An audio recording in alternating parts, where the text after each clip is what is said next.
Did you know? Many GameCube games have differences between regions, often to censor violence, religious references, and anything perceived as unsavory. These changes even affected the system's best-selling game, Super Smash Bros. Melee. In the German version of Melee, and every subsequent Super Smash Bros. Game, Popo's name was changed to Pepe. This is because the word Popo means butt in German. Another GameCube exclusive that was somewhat censored is Pokemon Colosseum. In the international version of the game, Rui, who accompanies the character, had her shirt and skirt lengthened. This was to cover her midriff and make her overall appearance more family-friendly. There were also many regional changes made to F-Zero GX. In the Japanese version of the game, if the player asks Roger Buster during the post-game interview what he'd do with 1 billion credits of prize money, he'll say that he'd get a nice cold beer. However, if you ask him the same question in the English version of the game, he'll simply say he'd get a nice cold drink. In the Japanese game, the player can also ask Digiboy, "Do you believe in God?" They respond by saying, "Who believes in such delusions?" This question was removed entirely in the Western release. Another religious reference was removed from the Western release. In the Japanese version, the player can tell Black Shadow, "Your rivals are howling for revenge," and he'll respond by saying, "I'll send you straight to hell." This question and response were both removed in the West. Another religious reference was removed from PIKMIN 2. In the Japanese release of the game, the silencer item is worth 666 pokos. In all other releases, it's worth 670 pokos. Since the number 666 is associated with Satan in Christianity, its price was likely changed in the West to remove this connection. Yet another religious reference was removed from the Japanese version of Baten Kaito's origins. In the Japanese game, there's a scene where the character Sagi is tied to a cross. In the English release, however, the cross was changed to a slab. This was most likely to remove any religious symbolism or references to the crucifixion of Jesus Christ. Several GameCube games have also been censored to reduce violence and gore. In early Japanese trailers for the GameCube's Resident Evil remake, hunters can be seen slashing off the player's head, just like in the original PlayStation Resident Evil. However, the hunter's attacks were altered in the final game so that no decapitation took place. Kenneth's death was also changed so his head was still attached to his body when the player finds his body. These changes were likely made due to Japan's SERO ratings board and their strict views on decapitation in games. Interestingly, however, these changes were carried over to all regional variations of the game. The Japan-exclusive book, GameCube Biohazard Official Navigation Book, describes another way the Resident Evil remake was changed. Apparently, the staircase camera angles had to be altered due to one of Jill's outfits. Jill's unlockable Resident Evil 3 Nemesis clothes feature a very short skirt, so short that her underwear would have been on show if the PS1 staircase camera angles remained. The color of her underwear was also changed to black. This was so her panties were harder to see in reflections, such as at the water fountain. The GameCube exclusive Chibi Robo has many regional differences. In the Japanese version, the Free Ranger's weapons looked fairly realistic considering the game's art style. Their design was altered in the English version, where they were given noses and their guns were changed to look more toy-like. The GameCube had some interesting hardware for the time, such as its broadband adapter, which allowed for online play. Simply having online wasn't good enough for some developers, however. Battlefield 1942, the first entry in DICE's online-centric Battlefield series, was originally pitched as a GameCube exclusive. This plan fell through when DICE became unsatisfied with Nintendo's lack of a robust strategy for online gaming. Several more games were planned to have online functionality. F-Zero GX and Mario Power Tennis were both planned to feature LAN multiplayer, but this was dropped for both titles. In May 2001, Namco announced they were making 6 games with online play for the PS2, Xbox, and GameCube, but these games never materialized. Only a handful of games actually took advantage of the GameCube's networking features. Kirby Air Ride, 1080 Avalanche, and Mario Kart Double Dash all featured LAN multiplayer that let players race against each other using multiple GameCubes and TVs.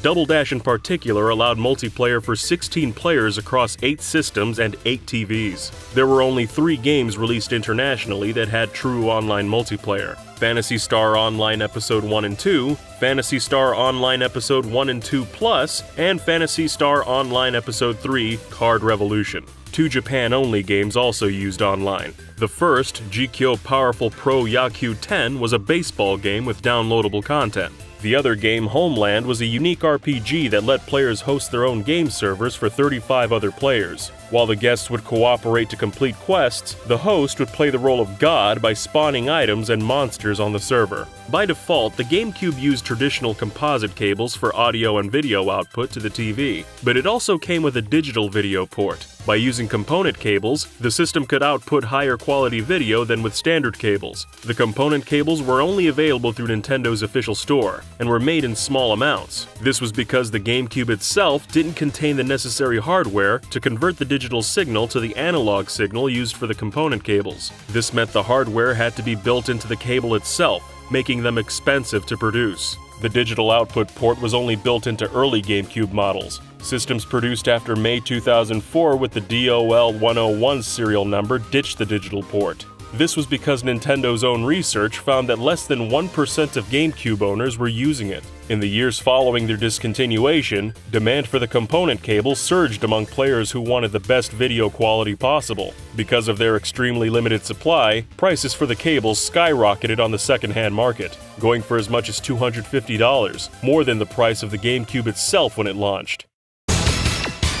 Over the course of its life, more than a dozen different colors and variants of the GameCube were released. As well as the default indigo, black, and platinum silver colors, there was also a pearl white color exclusive to Europe and an orange spice GameCube exclusive to Japan. There was even a brown GameCube, though this model was only for game developers. The Starlight Gold Edition, sold exclusively at Toys R Us Japan, is one of the rarest models in existence. Other rare variants include 150 units of a special white GameCube released only in Japan, and a custom MTV Contest GameCube, which only 5 are known to exist. There was also a symphonic green GameCube bundled with Tales of Symphonia released in Japan and France. As part of the Char's customized box set, a red GameCube with a custom faceplate was bundled with a matching controller and Game Boy player, a special game demo disc, and a Gundam action figure. A Hanshin Tigers-themed GameCube was made available in 2003 to commemorate the Japan League Championship victory of the Hanshin Tigers baseball team, their first such win since 1985. There was also a GameCube with a Heineken faceplate, made as a prize for a contest where people bought 10,000 bottles of Heineken beer. A small number of GameCubes with custom faceplates were also given to employees of ATI Technologies to thank them for the work on the GameCube's GPU, codenamed Flipper. In later years, several GameCube games ended up becoming very valuable collector's items due to their rarity. Mint-condition copies of Pokémon Box and NCAA College Basketball 2K3 can sell for up to $1,000 or more online. Gotcha Force, a creature-collecting shooter released by Capcom in 2003, originally launched to mediocre reviews and low sales. However, the title eventually gained a cult following and became highly sought after, often going for $200 to $500 on the second-hand market.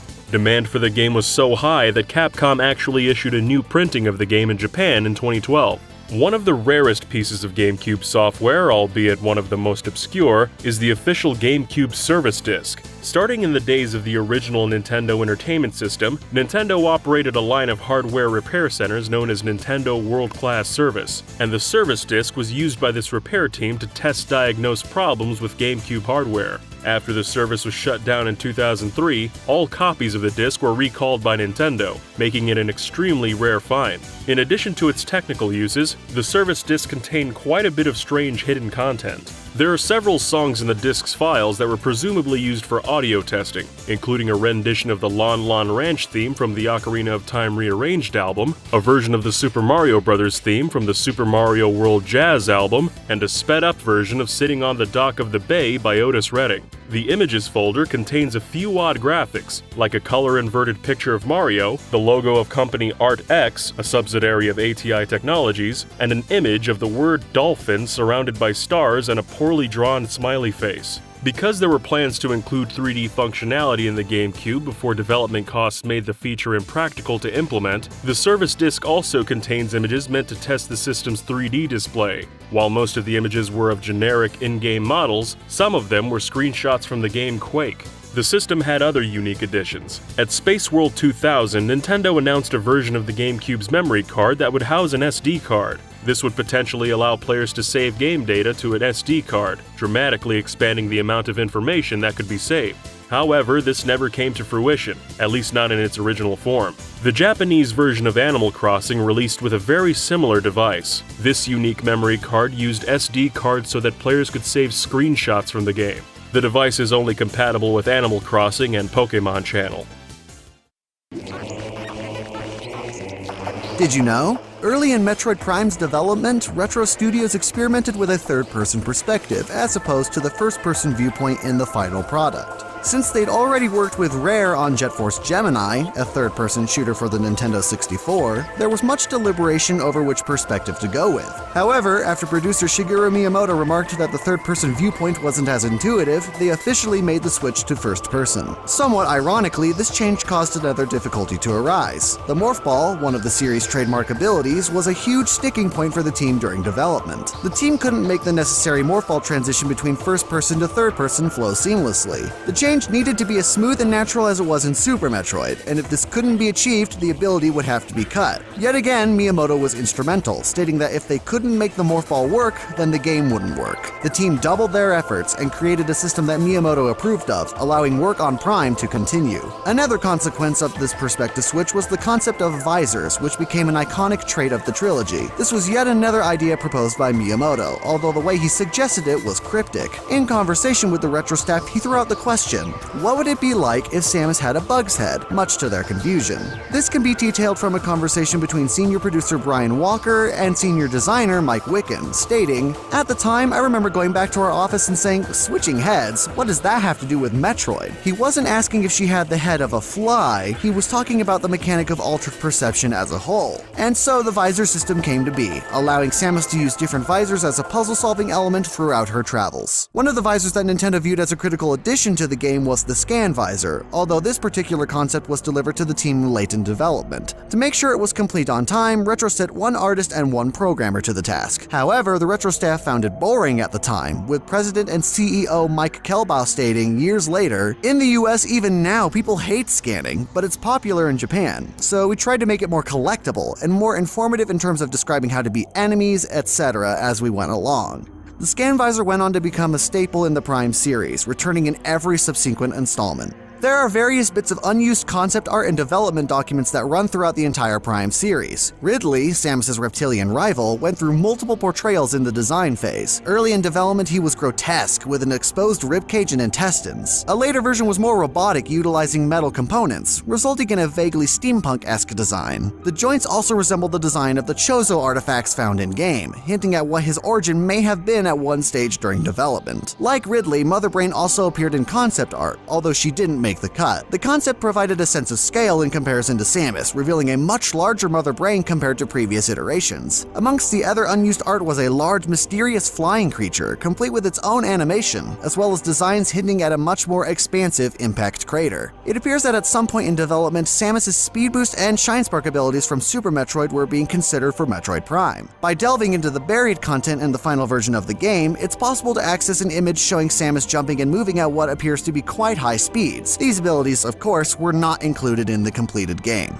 Before Metroid Prime 2 began development, there was a tentative title in the works, aptly named Metroid 1.5. The pitch for the game was prepared by Prime 1 level designer Tony Giovannini and concept artist Andrew Jones, and centered around Samus's journey directly following the events of Prime. The plot of this game was centered around a massive starship stuck in a parallel dimension. Upon completing her mission on Talon 4, Samus would enter cryosleep for the journey home. With her ship on autopilot, it would inadvertently latch onto a distress signal sent out by the starship, trapping her inside this derelict vessel. By having the game's setting placed in an alternate dimension, Giovannini and Jones envisioned Samus having to deal with radically different environments. Not only that, but since this title would have followed directly after the events of Metroid Prime, Samus would have access to all her abilities from the start. To balance this, they came up with the idea of a rogue AI controlling the ship, changing areas to limit Samus's capabilities, thus rendering much of her arsenal useless depending on the level. This AI would play host to several personalities personalities as well, each with its own abilities and subsequent gameplay challenges. Their names were the Killer, the Child,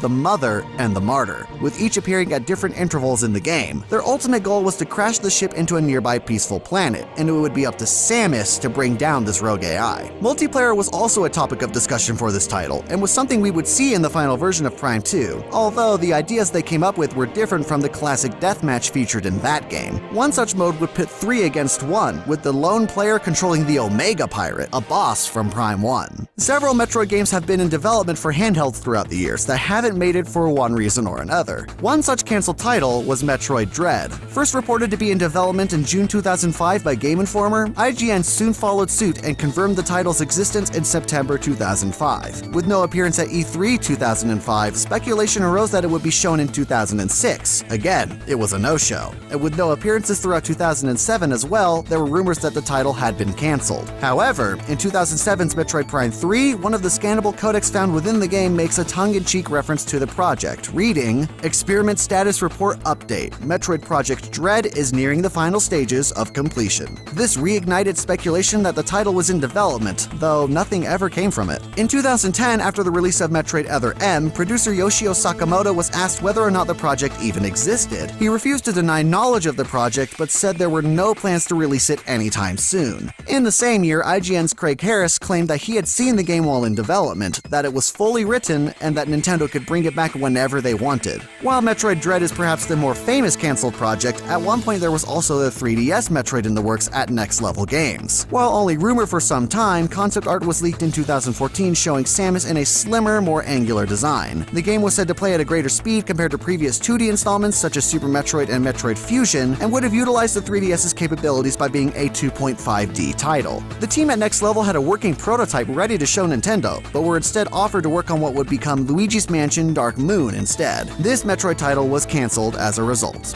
There's actually a whole bunch of other interesting changes that were made throughout the Pikmin series. When the Pikmin games were re-released on the Wii as part of the new Play Control line, the Wollywog and Wogpole enemies had their names changed to Wollyhops and Walpoles in Europe. This was most likely done to avoid using a certain word that is a rarely used racial slur in the United Kingdom. This change was also made in the European release of Pikmin 3. The most drastic regional change was made to Pikmin 2. The Japanese version actually featured support for the Game Boy Advance Game Link cable and e-reader peripherals. By scanning cards on the e-reader, the player could play 3 different minigames on their Game Boy Advance: Pikmin Plucking, Pikmin Parts, and Pikmin Path. These minigames were removed in the international versions of the game, as the e-reader had already been discontinued in the US and was never officially released in Europe. There's a large amount of unused content left behind in the Pikmin games. The first Pikmin game contains data for an enemy called Iwagen that attacks by shooting rocks at the player. The name is a combination of Iwa, the Japanese word for rock, and generator. There's also an entry in Olimar's log for the final day, where he celebrates collecting all the parts for his ship and wonders whether he will ever see the Pikmin again. This is impossible to view normally since collecting the final part of the ship immediately triggers the game's ending. The GameCube disc for Pikmin also contains a Windows.exe file that can be used to run the game in a debugging mode on PC. The game is missing most of its assets, unless the player enables game mode in the debug menu, at which point it can be played somewhat normally. However, Olimar's health will always be set to 0, and there are still some graphical bugs and crashing issues, as well as a complete lack of audio.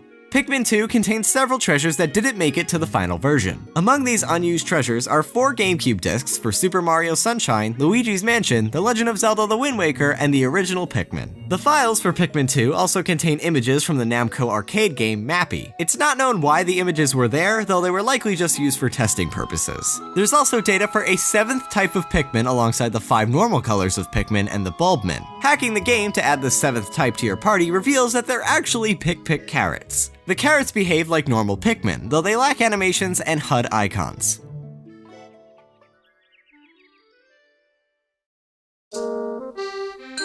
There are several interesting Easter eggs and tidbits in the Pikmin games that aren't obvious at first glance. If the player collects all of the treasures in a cave in Pikmin 2, waiting at the results screen for 3 minutes and 50 seconds will cause Totaka's song to play. Aside from the 3 main entries in the series, there was almost another game that would have featured Pikmin characters. It was an experimental game in development for the GameCube titled Stage Debut. The game would have used the cancelled Game Boy Advance peripheral, the Game Eye, to take pictures of players' faces and paste them onto 3D models. Players could then interact with characters from Pikmin, Mario, and Animal Crossing. A portion of Stage Debut heavily influenced the creation of Nintendo's Mii's and the Mii channel. Some have also speculated that Stage Debut influenced the development of Nintendo Land.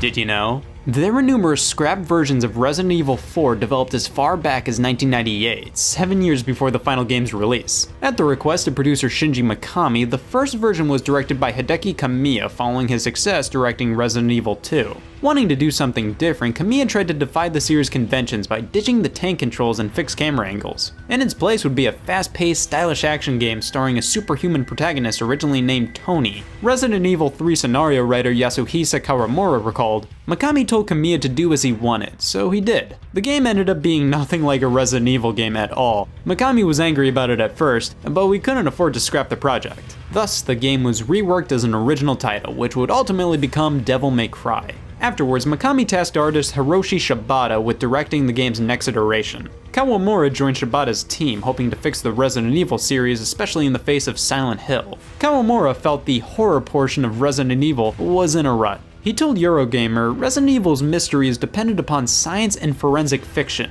and that challenges humans to understand the concept fully. Silent Hill's notion of horror was based on hallucinations and ghosts. There's no explanation behind these things. This concept on its own would forever be unknown territory, impossible to comprehend and impossible to predict. I told Shibata, if we want to pursue pure horror, we need to find an unexplainable concept. Let's create a setting that doesn't revolve around science or reason." Inspired by the 2000 film Lost Souls, Kawamura came up with the idea of Leon being infected with a mysterious virus and plagued by hallucinations. Players would also be relentlessly pursued by a ghostly man wielding a hook. This iteration of the game, dubbed the Hookman version by some, was introduced by Mikami at E3 2003. However, in spite of Mikami's claims that the project was proceeding very smoothly, the game was in deep trouble. Kawamura didn't want players to know when Leon's hallucination would happen, so hidden checkpoints would trigger Leon's hallucinations. And depending on the player's behavior, the structure of the world would change. This meant the team had to create 2 sets of 3D models for everything, one for the real world and one for hallucinations. This doubled the development cost and was difficult to fit into the GameCube's RAM. The team tried reworking the project several times over to save it, and considered featuring a single monster throughout the entirety of the game at one point. And despite their efforts, Mikami ultimately stepped in and took over development, creating the Resident Evil 4 we know today. Kawamura confessed it was disappointing and discouraging. "I still think the idea was brilliant, but I didn't have enough skill or guts to put the plan into action. I don't know if I could have done anything to prevent that occurrence. I just wanted to make a scary Resident Evil game." Interestingly, references to Shibata and Kawamura's version of Resident Evil 4 can be found in the debug menu of the Resident Evil 4 preview disc. A list of stages can be found in the debug menu, which include references to areas from trailers of scrapped versions of the game, such as Taxidermy Room, Doll Room, and Airship Corridor. Despite the project's shortcomings, Kawamura wasn't the only one who felt RE4 needed to overhaul the series. Producer Hiroyuki Kobayashi also noticed that the Resident Evil games were recycling the same ideas to the point that Capcom staff became bored working on them, and would transfer to different projects. Kobayashi approached Mikami to figure out how they could make a game to please old fans as well as make new ones. Following the mild commercial failure of his own Resident Evil remake in 2002, Mikami decided to take the series in a more action-packed direction. Mikami told IGN, "With Resident Evil 1, 2, and 3, and all the rest of the series before Resident Evil 4, I was always saying to the staff, scaring the player is the #1 thing. But for the first time in Resident Evil 4, I told the team that fun gameplay was the most important thing. That all came out of the commercial failure of the Resident Evil remake." One of Mikami's most crucial decisions was to change the game's camera system. Earlier Resident Evil 4 builds had an over-the-shoulder camera for combat, but the idea to use the camera throughout the entire game was inspired by Mikami playing Onimusha 3 Demon Siege. Though he enjoyed the game, he couldn't shake the feeling that it would have been better if the camera was placed behind the character. While the camera system changed, Resi 4 still uses tank controls, contrary to popular belief. For instance, the player can only move forwards or backwards, while right and left only serve to turn the player in that respective direction. In fact, the game switches to a fixed camera perspective during the Ashley segment exclusively in the Japanese version of the game. Although this throwback was cut from the Western releases, various fans such as YouTuber Gary STZ have modded fixed camera angles into the game with surprising success. At one point in development, the team considered adding the ability to strafe, but the feature was dropped after developers felt the addition made the game feel too much like a military shooter rather than a Resident Evil game. Although RE4 originally started out as a PlayStation 2 game, Mikami reportedly became frustrated with the console by late 2000 and began looking towards competing hardware. Catching wind of this, Microsoft quickly set up a meeting with Mikami on Christmas Day in 2000, hoping to woo the director into bringing the famous survival horror series to the Xbox. Although the entire meeting was conducted in Japanese, Xbox's then director of third-party relations, Kevin Backus, was kept up to date in person via written notes. This only bought him a front seat ticket to watch the potentially monumental deal go up in flames right before his eyes. While things started out smoothly, Mikami became skeptical of if the game would perform well on Xbox, which hadn't even launched and faced an uphill battle in Japan. He asked what Xbox had to offer him and his team, telling Xbox Japan, "What is your philosophy? Sony says games are entertainment, something larger, fueled by the emotion engine. Nintendo says games are toys created by the legendary Shigeru Miyamoto, perhaps the greatest game developer of all time. What do you feel?" After Microsoft's team failed to come up with an answer, he promptly stood up, bowed, and left. Backus lamented, "I almost jumped out the window because we had said repeatedly that we aspire to enable games that could be considered art, much like film. That because of the maturity of the development tools and the APIs and the power of the technology, game developers on Xbox would be able to concentrate on the features that elevated games to being something more than they were otherwise." So the guy who reported to me said, "Oh, that's so great, I wish I had known that." But unfortunately, it was too late. In a desperate bid to save the deal, Backus ordered Pat Ahura, the figurehead of Xbox's Japan division at the time, to board the next train to Osaka and smooth things over with Mikami. However, by the time Ahura arrived, Mikami had already met up with Nintendo and agreed to develop Resident Evil 4 for the GameCube. Resi 4 went on to become the headliner for the Capcom 5 deal in 2002, where Capcom agreed to produce 5 games exclusively for the GameCube. However, Capcom backpedaled on the deal later that year, claiming only Resident Evil 4 would remain an exclusive. When asked if RE4 would ever be ported to the PlayStation 2, Kobayashi responded, definitely not, it's a GameCube exclusive. Mikami even said he would cut his own head off should the game ever be released on any other platform. Nevertheless, just a few months before the game's release on the GameCube, Capcom announced that Resident Evil 4 would be headed to the PlayStation 2 by the end of 2005. In fact, the game would go on to be ported to the Wii, PlayStation 3, Xbox 360, PlayStation 4, Xbox One, iOS, Android, and PC twice over. A port even made its way to the obscure Zibo console in Brazil. This statement was referenced in Mikami's next game, God Hand, which included a racing dog named Mikami's Head.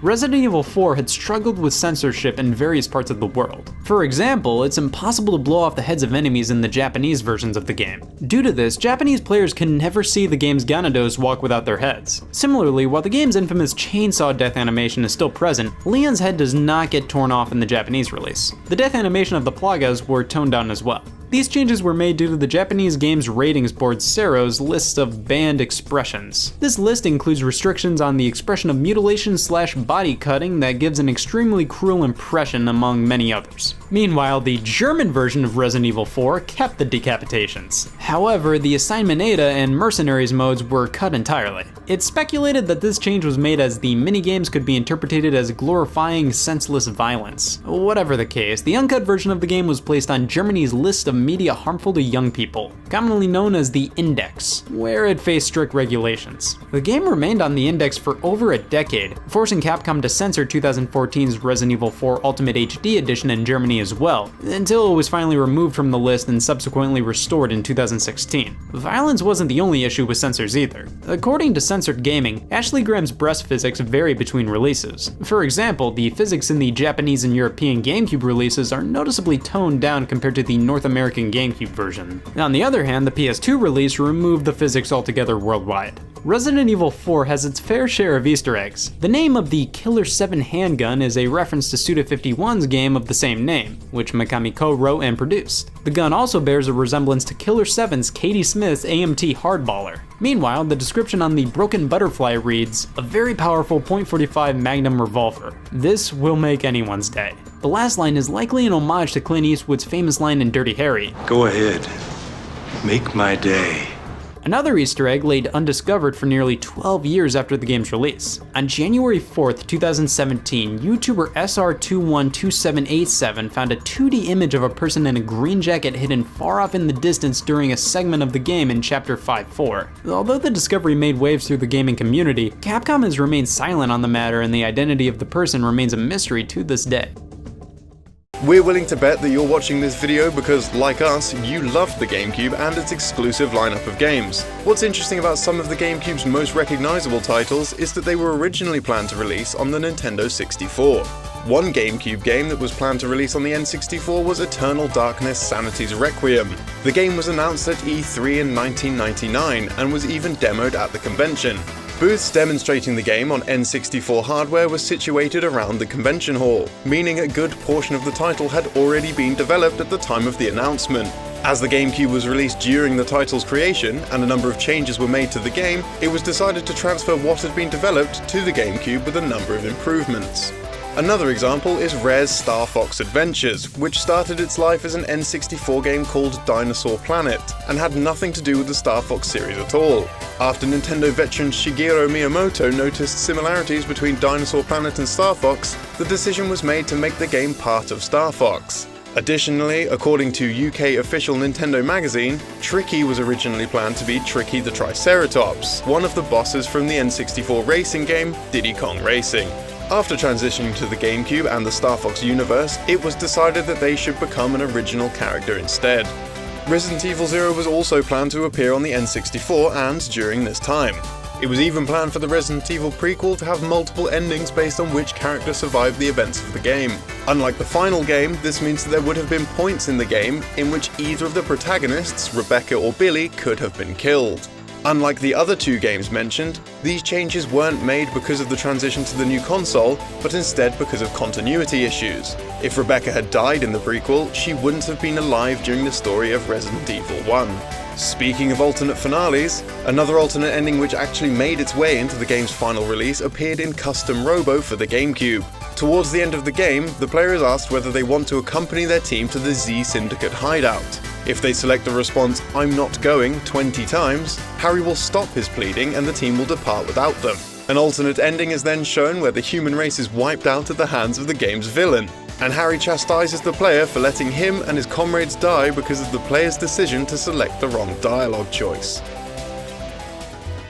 Some games on the GameCube had differences in their releases for various regions of the world. With the compilation disc The Legend of Zelda Collector's Edition, the Canadian release featured different box art. While the US release featured screenshots of each game included in the compilation, Canada was shown each of the game's logos instead. In Japan, the game also came in a 2-disc case, but internationally it was shipped with a standard single-disc case. Many believe that this change was due to the Japanese version's increased instruction manual size. On top of this, the music which plays during the game's selection menu differs between regions too. Japan's game has an original remix of the main Legend of Zelda theme,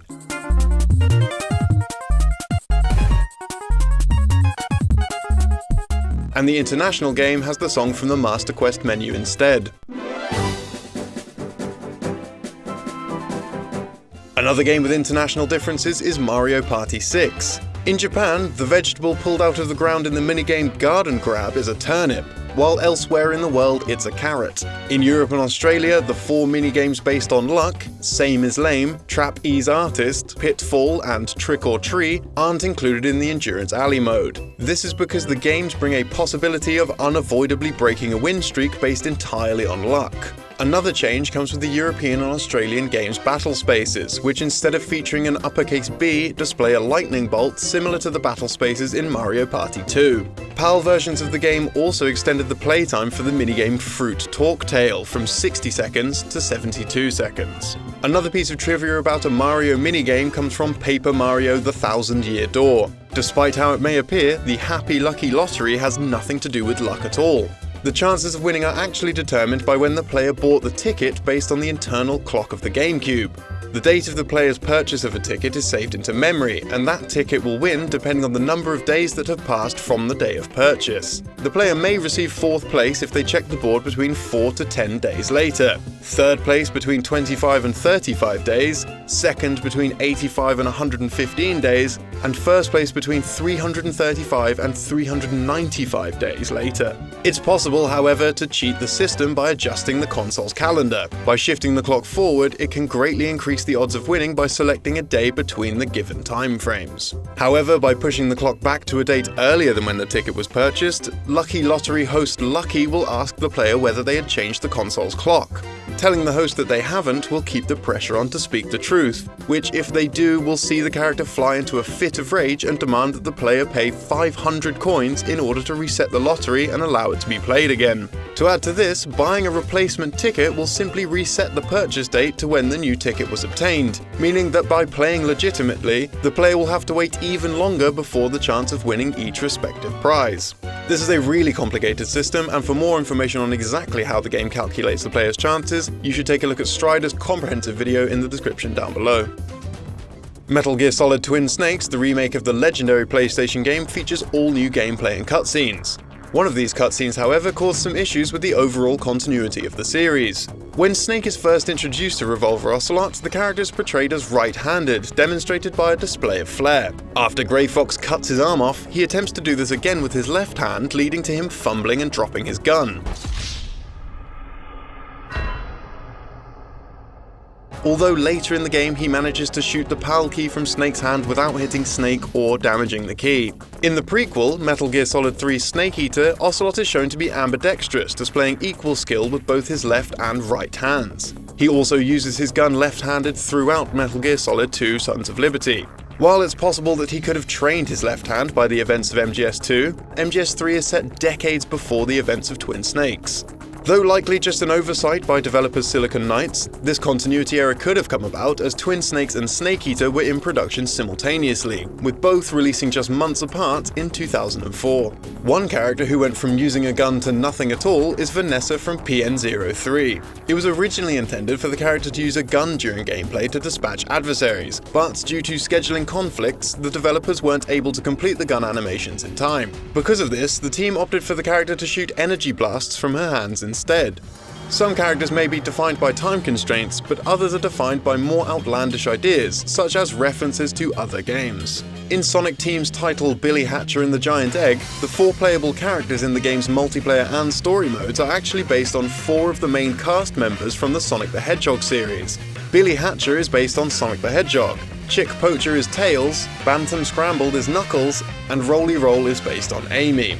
Each of these characters uses similar colours to the characters in Sonic, as well as striking similar poses as well. As an example shown with the game's box art, Billy can be seen taking the same stance as Sonic in the artwork for Sonic Adventure 2. Sonic Team might reference their previous creations in character designs, but Nintendo enjoyed adding a small Easter egg to 1080 Avalanche which referenced their full-blown retro past. A special snowboard can be unlocked called the Old School Board, which takes the appearance of a classic NES controller. While using the board, the sound effects for bumping into objects and jumping are changed to the sounds used for a small Mario in the original Super Mario Bros. There's actually also a hidden cheat relating to this board. By pausing the game and pressing up, down, left, right, and then B, and then unpausing the game, the screen will become pixelated.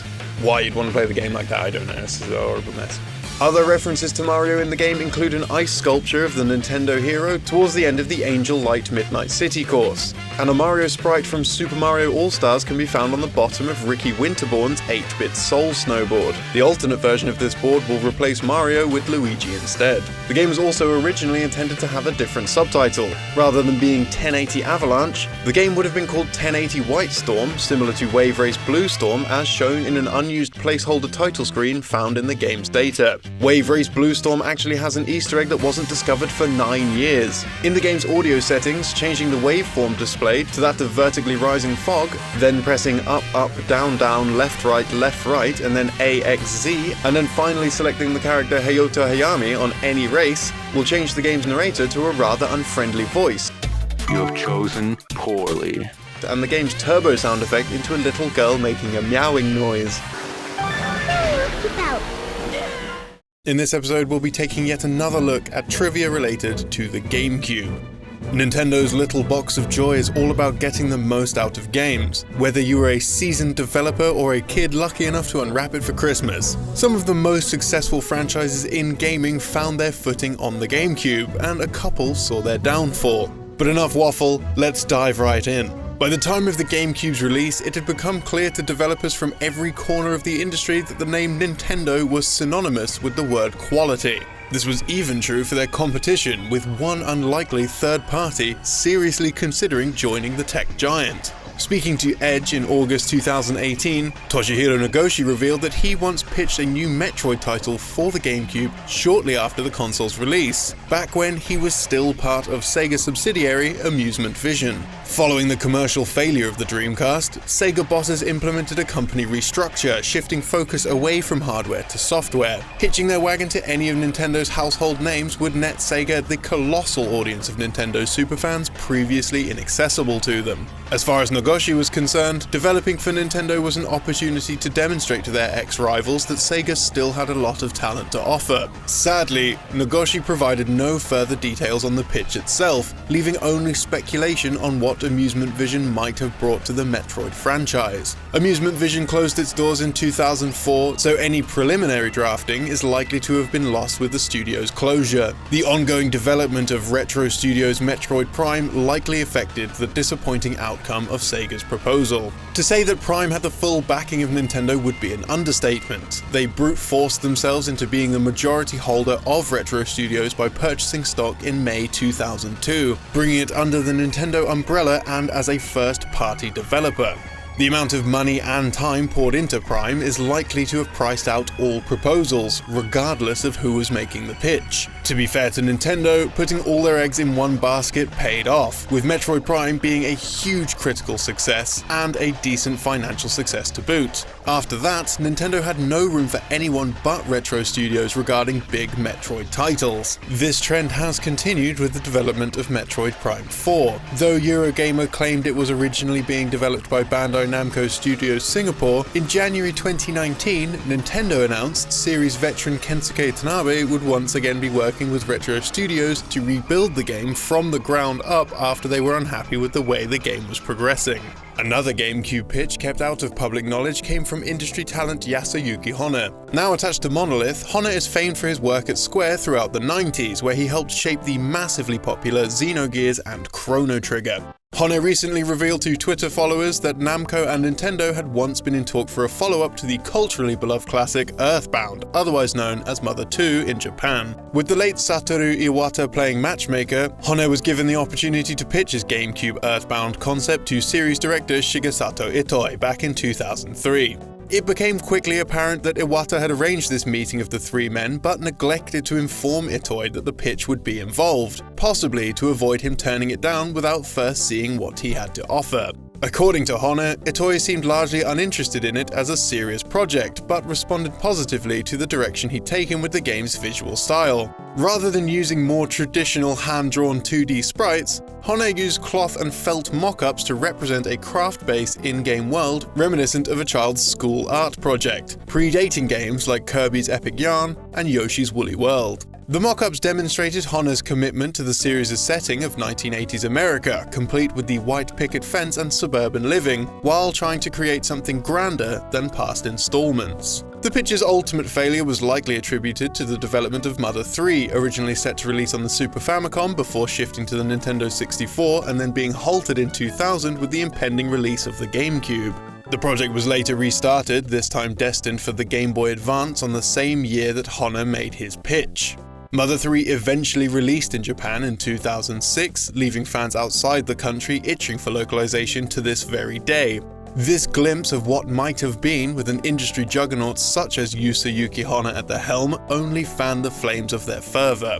Another beloved Nintendo franchise with a charming aesthetic is Animal Crossing. On August 7, 2002, Nintendo held a contest for the original game called the Animal Crossing Official Pioneers Program. In the contest, a limited number of participants would receive an early access copy of Animal Crossing and have access to an online forum where they could interact with Nintendo of America staff members, complete in-game objectives, provide feedback, and participate in online chats. To apply, players would have to submit a short 50-word message explaining why Nintendo should pick them to be Animal Crossing pioneers, with 125 teams of 2 people ultimately being chosen. Each winner was provided with a specially marked promotional disc for Animal Crossing, a 59-block memory card, a calendar spanning September 2002 to December 2003, as well as online forum access. As the gaming industry matured, the system menus of older generations of consoles have turned into a strangely specific font of nostalgia. For many, the rotating glass cube of the GameCube's menu screen is no different, and over the years fans have been delving into the code for the system's IPL, basically the pre-boot sequence, to strip it back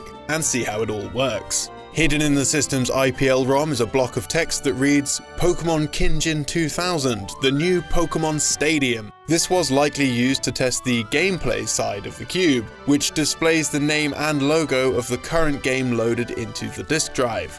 We're guessing that someone at Nintendo must have been very excited about Pokemon Stadium 2 for the Nintendo 64, known as Pokemon Kinjin in Japan, and evidently either upcoming or freshly released at the time. What's more, the game was released in December 2000, pinning the IPL ROM's dev date to around a year before the GameCube's release. A far less endearing message shows up in the code of the 2007 GameCube title Meet the Robinsons, left by developers Avalanche Software for any oblivious game preservationist to find. "I am a hacksaw because I love..."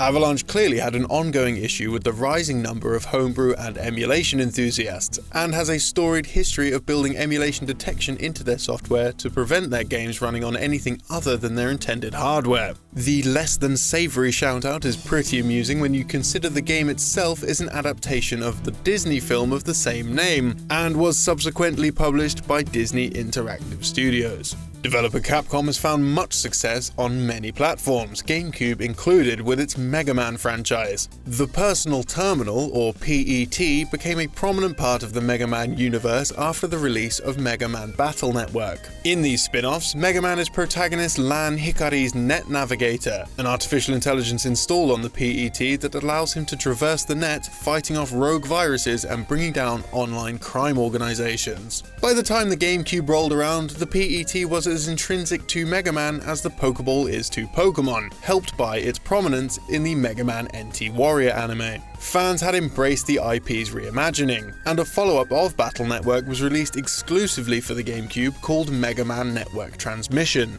Nintendo had concept art knocked up for a special edition GameCube controller set to be bundled with every copy of the game. Designed to resemble the plug-in PET shown in the anime, it even includes an empty frame in the place of the PET screen that the player could slide any image they liked to personalize it for themselves. Fans were unaware of the controller until the publication of the art book Mega Man Battle Network Official Complete Works. Originally published in 2009, the art book has been tough to get hold of, but the hardcover release in August 2019 has given Mega Man Mega fans the opportunity to get their hands on a copy relatively cheaply. Another third-party franchise title that GameCube fans welcomed with open arms was Soul Calibur 2. This is partly because the GameCube version of the game featured Link as a playable character, as you likely already know. However, what you may not know is that the remnants of Link can still be found in the PlayStation 2 version's game disc. It's possible to pull up Link's character profile by modding the game to pull up text that isn't normally accessible.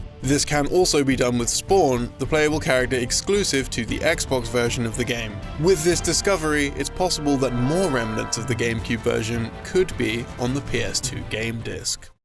With the birth of the Nintendo 64, Nintendo realized one problem with their new foray in the console space: third-party support. Many other consoles, particularly those working with disc-based technology, had a plethora of third-party developers helping build the catalogue of games available on their systems. Nintendo, on the other hand, working with a more limited cartridge format, struggled to gain widespread support.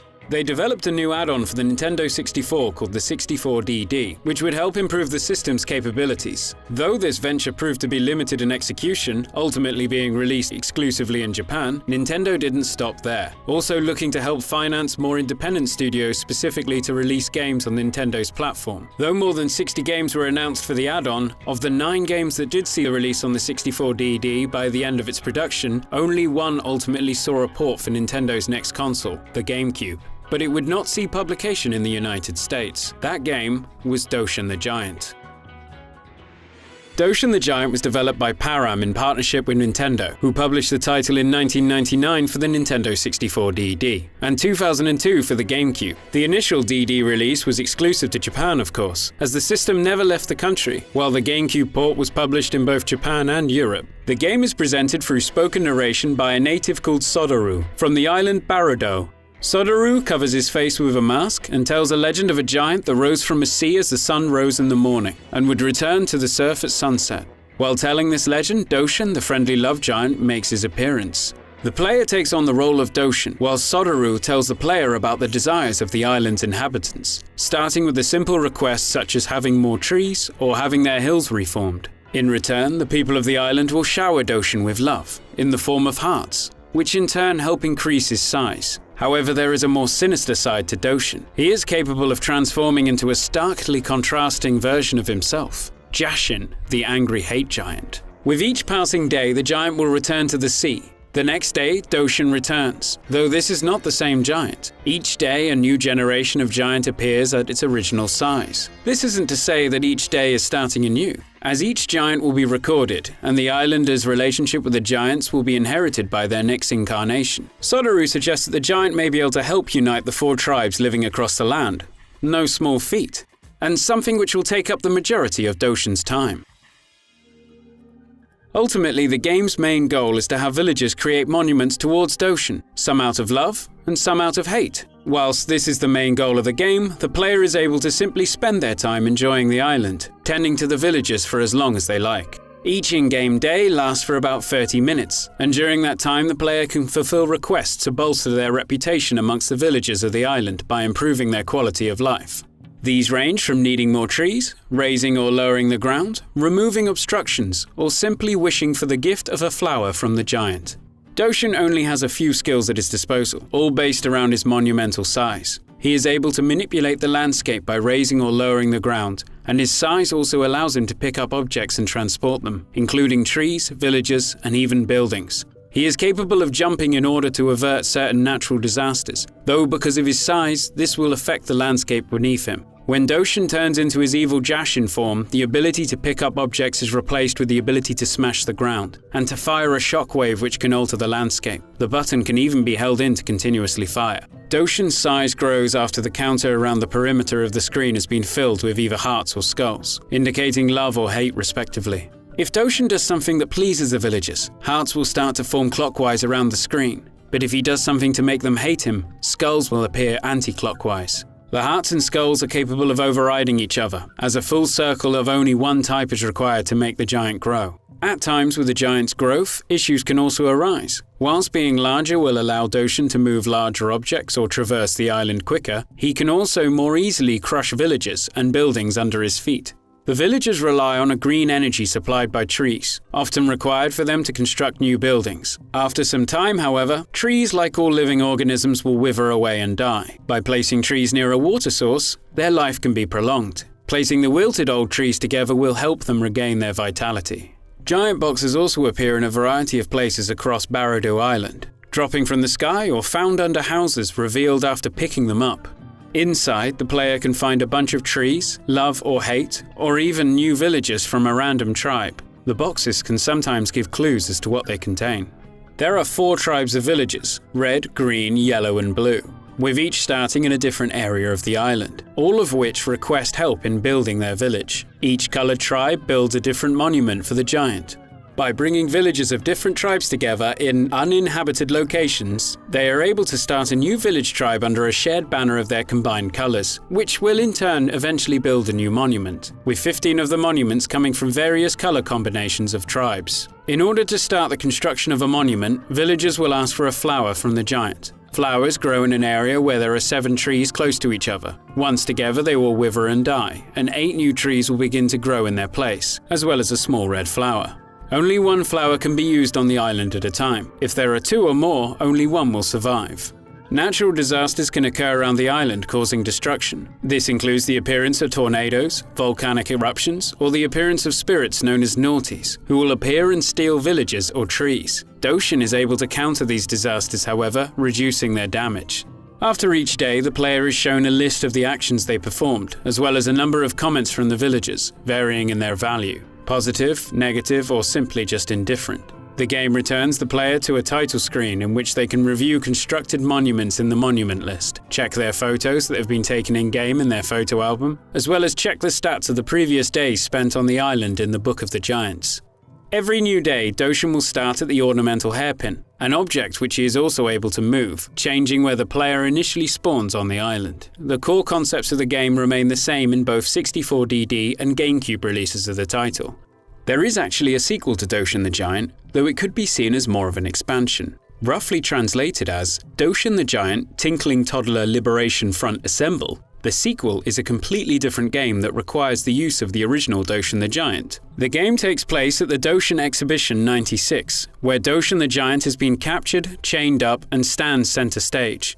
The player takes control of a child who is whisked out of their bed and into the world of dreams, where they find the imprisoned DOSHIN. The expansion's perspective is 2.5D, with the main character appearing as a flat silhouette of a child, maneuvering around a 3D environment via a side-scrolling motion. The child has a heart meter that is continually filling up, resulting in a game over should it reach capacity. In order to avoid this, the child can tinkle hearts out. Doing so on signs and people will interact with them, and signs representing the variety of monuments found in the initial DOSHIN release. If tinkled on, the player will need to prove that they have a monument built in their base game by switching discs. If successful, a pavilion will be built in the sign's place in the dream world, as well as a queen companion appearing.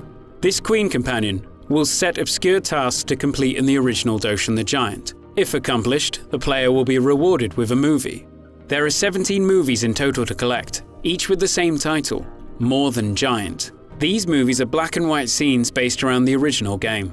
The player can also tinkle on other kids and challenge them to a tinkle contest, with the opponent joining the player's team if beaten, improving the player's tinkle ability. The aim of the game is to tinkle on DOSHIN, making him bigger, eventually big enough to escape. The game's creator, Kazutoshi Ida, said that at the start of his career in developing video games, he had set himself a personal rule to create 3 games: Aquanaut's Holiday, Tale of the Sun, and last but not least, DOSHIN the Giant. His initial entrance into game development was to create what he called games without a goal, something which would allow the player to not just be entertained, but to take their time observing and learning more about themselves, whilst they learned more about his games.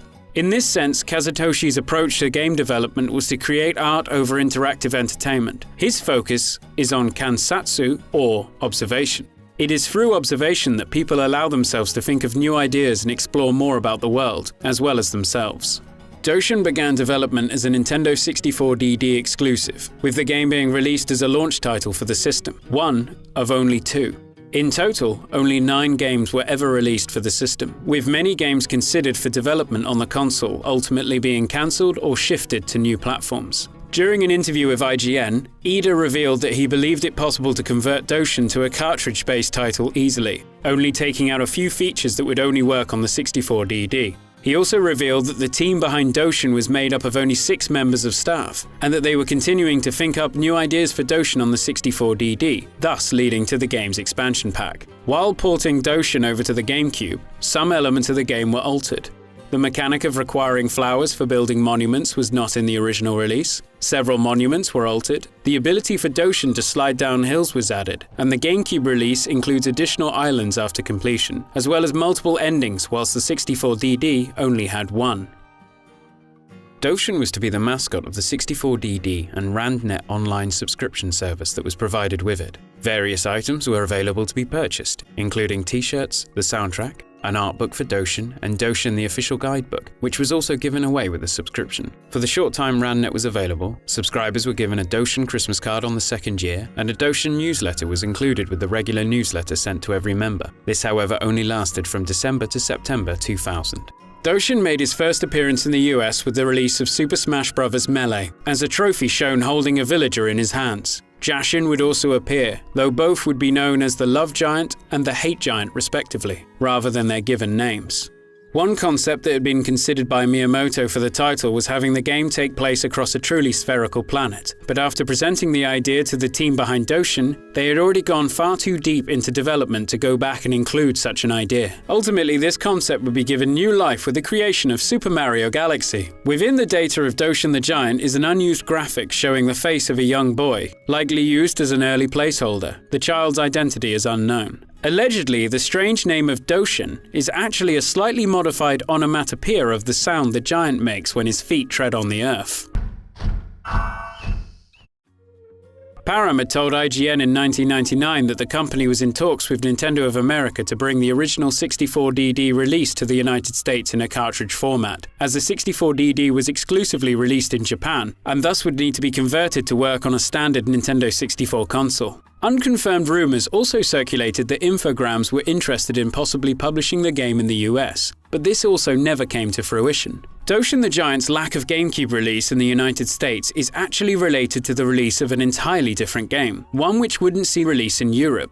Cubivore: Survival of the Fittest received a release in America, another game which was initially created for the 64DD before transitioning to the GameCube. When asked, Shigeru Miyamoto said that both titles were being reviewed by Nintendo to confirm their suitability for international localization. Atlus announced later that they would take on the publishing task for Cubivore in the US, whilst Nintendo published DOSHIN in Europe, and both developed by two studios who operated as subsidiary groups of Marigold Management, a company that Nintendo had created to recruit independent game companies. The company, a joint venture between Nintendo and Recruit, a human resources company, was formed after Nintendo found the N64 lacking in third-party support. Marigold would provide the companies with financing, as to let the game studio simply focus on the creation of new titles, with the condition being that the games be ready within 5 years.